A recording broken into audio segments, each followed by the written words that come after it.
Ya, pemirsa, hari ini ada dua peristiwa menarik terkait Pilkada DKI Jakarta. Pertama, deklarasi pengumpulan 1 juta KTP dukungan untuk Ahok. Dan yang kedua adalah kedatangan Ahok di Musda Partai Golkar daerah DKI Jakarta. Ya, ada dua kejadian tersebut. Apakah ini pertanda? Pertanyaannya kemudian lewat jalur mana nantinya Ahok akan maju Pilkada? Apakah melalui jalur perseorangan atau melalui jalur partai politik? Kita akan bahas bersama Dewan Pakar teman Ahok, ada I Gusti Putu Arte di markas teman Ahok, dan juga di gedung DPP Partai Golkar ada PLT Ketua DPD Partai Golkar DKI Bang Yoris Rawea. Selamat petang Bang Yoris dan juga Pak Putu. Selamat petang Paramita dan Yuan. Ya, saya ke Bang Yoris terlebih dahulu deh. Bang Yoris, apakah sudah diputuskan pada hari ini dalam musyawarah daerah Partai Golkar bahwa resmi Partai Golkar akan mendukung Ahok dalam Pilkada DKI Jakarta, Bang?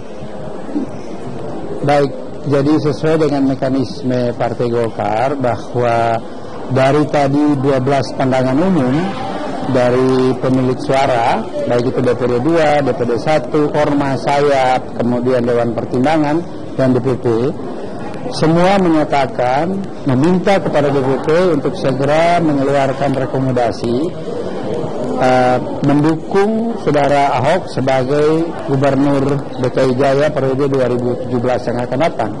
Jadi masalah dukungan terhadap Ahok sesuai dengan mekanisme tadi sudah dalam pandangan umum, tidak ada satupun yang abstain atau menolak atau memberikan wacana lain, tapi secara eksplisit semua menyatakan bahwa memberikan dukungan kepada saudara Ahok, dan itu akan besok kami sampaikan ke DPP untuk segera mengeluarkan SK dukungan itu. Baik, Bang Yoris, kita tahu Pak Ahok juga hadir ya Pak dalam Musda Partai Golkar hari ini. Apakah keputusan dari Musda DKI ini sudah disampaikan kepada Pak Ahok, dan kalau memang sudah, apa reaksinya Pak?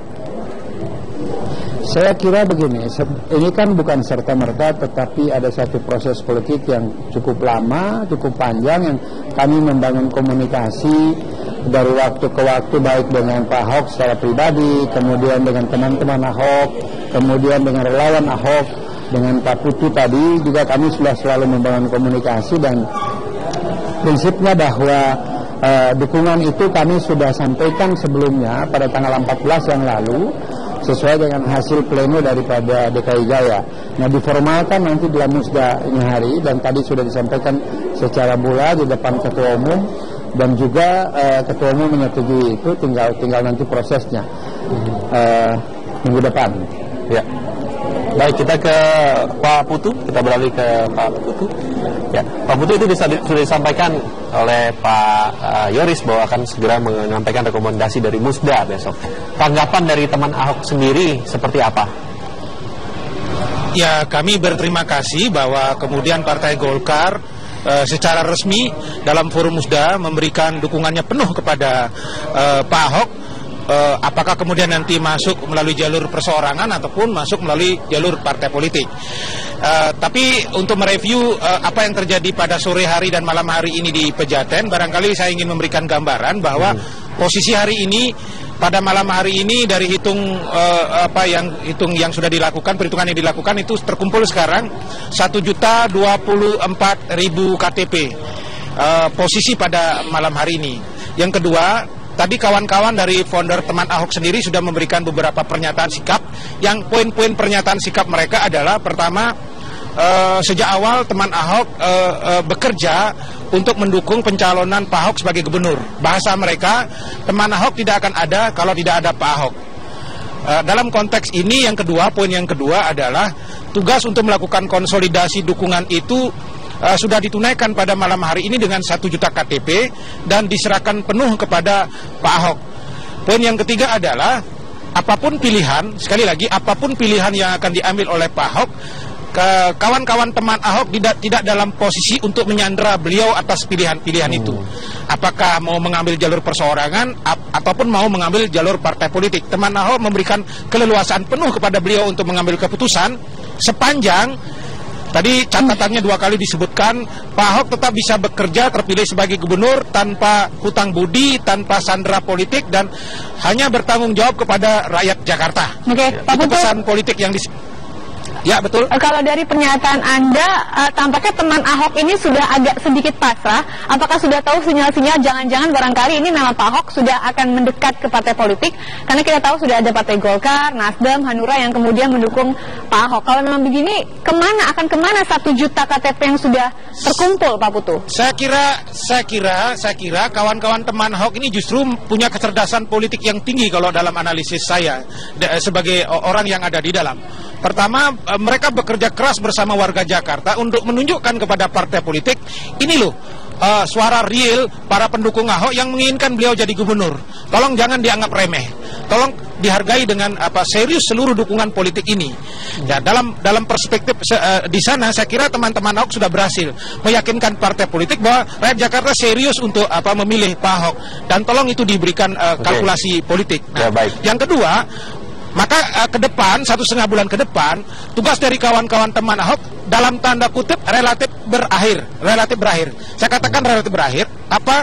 Memang tetap konsolidasi untuk proses verifikasi dilakukan, tetapi yang akan dilakukan kemudian 1,5 bulan ke depan adalah komunikasi politik dengan sejumlah partai politik. Maka hemat kita ke depan ini tidak akan tabu kalau teman-teman partai politik kemudian berkomunikasi dengan sejumlah pimpinan partai politik, atau Pak Ahok sendiri kemudian berkomunikasi dengan partai politik dan melibatkan teman Ahok. Jadi sekarang poinnya adalah bukan pada pilihan jalur mana yang dipakai, karena dua-duanya sudah sangat siap untuk dipakai.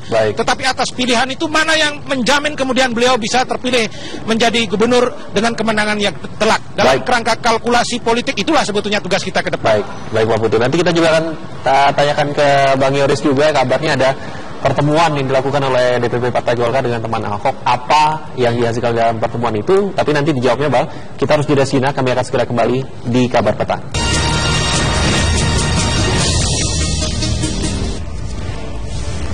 Baik, kita lanjutkan perbincangan. Sebelum ke Bang Yoris, saya ke Pak Putu terlebih dahulu. Pak Putu, sejauh ini komunikasi teman Ahok dengan Pak Ahok sendiri seperti apa? Karena ada tidak sih usaha dari teman Ahok untuk meyakinkan Pak Ahok untuk maju melalui jalur perseorangan? Karena sudah punya tiket gratis 1 juta KTP, ini bukan usaha yang main-main, Pak Putu.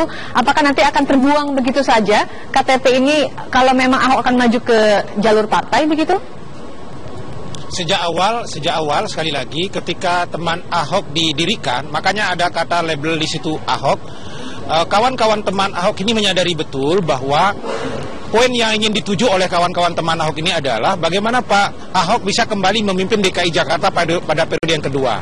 Nah, oleh karena sebelumnya tidak ada tiket untuk bergerak, maka tiket inilah yang kemudian dikumpulkan dengan dukungan 1 juta KTP. Nah, yang menarik juga tadi disampaikan untuk tambahan bahwa teman Ahok di statement terakhirnya mengatakan dengan terang benderang kalau kawan-kawan partai politik tulus ikhlas untuk apakah kemudian mengusung atau mendukung, tolong kemudian ditunjukkan dalam satu pernyataan tertulis sebagaimana yang menjadi persyaratan KPU yang ditandatangani oleh Ketua Umum dan Sekjen Partai jauh sebelum syarat calon perseorangan didaftarkan di KPU. Sehingga dari situ kemudian kawan-kawan teman Ahok ingin melihat kesungguhan dari partai politik yang ingin mengusung Ahok, karena mereka juga tidak ingin ya dalam bahasa orang awam dikadali begitulah, dijanjikan macam-macam untuk diusung partai, tapi begitu kemudian calon perseorangan tidak didaftarkan nanti malah tidak bisa diusung. Nah, saya kira sekali lagi poinnya terakhir, teman Ahok menyerahkan penuh pada Pak Ahok, tidak dalam posisi untuk memfight accompli Pak Ahok untuk memilih salah satu. Oke, kita ke Bang Yoris. Bang Yoris, nanti itu bisa langsung dikonfirmasi, katanya jangan sampai nanti jangan-jangan Pak Ahok dikadalin. Nah, kita juga mendengar informasi bahwa pihak dari DPP Partai Golkar juga sudah bertemu, melakukan pertemuan dengan teman Ahok. Apa saja sebenarnya poin-poinnya? Dan yang terakhir begitu Pak, kalau misalnya ini semua di tangan Ahok gitu Bang Yoris, kalau misalnya Ahok memutuskan untuk tetap melalui jalur independen, apa kebijakan partai yang akan diteruskan? Terima kasih. Saya pertama ingin memberikan selamat, apresiasi kepada teman-teman Ahok yang telah bekerja keras dan bisa menghasilkan ini hari dideklarasikannya 1.024.000 KTP. Nah, ini satu potensi yang luar biasa dan potensi ini harus dihargai dan diapresiasi. Ini menjadi memiliki nilai politis yang sangat kuat. Kedua, bahwa komunikasi yang kami bangun dengan saudara Ahok, kemudian komunikasi dengan teman-teman Ahok, dan relawan Ahok yang lainnya, dan kita berkesimpulan dan kita memberikan sepenuhnya persoalan ini kepada Ahok. Kita tidak ada komitmen seperti apa yang di dalam pernyataan teman-teman Ahok tadi, takut dikadalin atau tersandra oleh janji-janji politik, pragmatisme dan sebagainya. Percayalah bahwa Golkar dalam hal ini memberikan dukungan sepenuhnya tanpa ada komitmen-komitmen di balik itu. Kami mungkin sama dengan teman-teman Ahok bahwa kita mencari figur dan pemimpin DKI ke depan yang mampu membawa perubahan ke depan. Dengan sendirinya Golkar pun lebih eksis untuk itu. Jadi ada pilihan-pilihan politik kita yang kita lakukan komitmen dengan Pak Ahok, dan kami serahkan sepenuhnya. Pak Ahok terima kasih kalau mau melibatkan partai politik sebagai pengusung, silahkan. Tapi kalaupun tidak, kita akan siap dukung Pak Ahok tanpa ada imbalan atau tanpa ada komitmen Bapak. Kita tetap mendukung dengan seluruh kekuatan yang dimiliki oleh Golkar khususnya di DKI Jaya, bersama-sama dengan teman-teman dan relawan Ahok. Bagaimana yang penting Ahok bisa jadi gubernur yang kedua kali. Saya pikir itu komitmen kita, dan tadi kita sudah wujudkan secara formal di dalam Musda, dan ini segera mungkin minggu depan ini akan keluar SK keputusan tentang dukungan politik Partai Golkar untuk mendukung Pak Ahok menjadi gubernur 2017 yang akan datang. Ya, ada sinyal Bang Yoris dari teman Ahok untuk barangkali bisa diajak berkomunikasi juga, mengingat sudah berusaha mengumpulkan 1 juta KTP ini Bang Yoris. Iya, Pak Mitra, jadi begini, kami juga sudah membangun komunikasi. Tadi dari sejak awal saya bilang ini satu potensi yang luar biasa, dan dalam strategi politik kami ini potensi yang jangan kita membiarkan, karena kita akan ada proses politik pada 2019. Kalau kita bisa bersama-sama dengan teman-teman Ahok, ini kan potensi yang luar biasa, dan potensi ini kalau bisa digarap oleh partai politik, dan kami berharap bahwa ini Golkar akan mampu melakukan komunikasi politik dan memberikan kewenangan sepenuhnya kepada mereka. Terserah Pak Ahok dengan teman-teman, kita harus memberikan apresiasi, karena sesuai dengan undang-undang calon perorangan itu tidak dilarang. Jadi silahkan saja Pak Ahok lihat yang terbaik bagaimana. Tetapi kalau perorangan dan partai politik ini harus disinergikan menjadi satu kekuatan sesuai dengan tujuan, seperti tadi yang dikatakan Pak Putu, bahwa tujuan teman-teman Ahok itu kan yang penting Ahok menjadi gubernur yang kedua kali. Kemudian kalaupun ada partai-partai politik yang ingin bersama-sama dengan teman-teman Ahok, yang penting satu, tidak ada komitmen transaksional atau menjadi apa segala macam, takut dikadalin dan lain sebagainya. Saya ingin katakan, tegaskan bahwa Golkar tidak pernah berpikir itu. Golkar siap dengan segala itu. Baik. Saya tambahkan sedikit. Singkat saja Pak Putu. Ada yang menarik. Ya, singkat saja. Ada yang menarik tadi disampaikan oleh Ahok dan teman Ahok. Pak Ahok sendiri mengatakan, apapun pilihan saya nanti, tolong teman-teman Ahok jangan saya ditinggalkan. Tolong masih tetap bersama-sama. Teman-teman Ahok juga menjawab dalam statementnya, apapun pilihan Pak Ahok, kami masih akan bersama-sama dengan Pak Ahok sampai Pak Ahok jadi gubernur dan dilantik. Itu yang saya kira poin menariknya tadi. Sehingga sekarang komunikasi politik itu yang akan intensif 1 bulan ke depan. Baik. Kami dapat poinnya. Terima kasih Pak Putu. Bang Yoris juga terima kasih. Kita tunggu perkembangan 1 bulan ke depan seperti apa ya. Selamat petang. Ya, baik, pemirsa Kabar Petang harus jeda sejenak. Nanti kami akan kembali dengan kabar diantaranya dari ajang Piala Eropa. Kami akan hadir sesaat lagi.